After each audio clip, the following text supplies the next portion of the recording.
پروین شاکر کی ایک بڑی خوبصورت غزل۔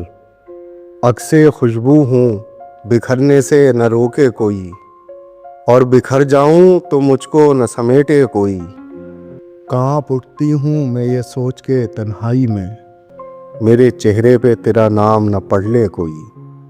جس طرح خواب میرے ہو گئے ریزہ ریزہ، اس طرح سے نہ کبھی ٹوٹ کے بکھرے کوئی۔ میں تو اس دن سے ہراساں ہوں کہ جب حکم ملے خشک پھولوں کو کتابوں میں نہ رکھے کوئی۔ اب تو اس راہ سے وہ شخص گزرتا بھی نہیں، اب کس امید پہ دروازے سے جھانکے کوئی۔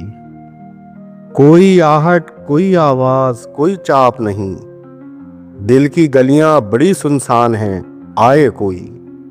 عکسِ خوشبو ہوں بکھرنے سے نہ روکے کوئی، اور بکھر جاؤں تو مجھ کو نہ سمیٹے کوئی۔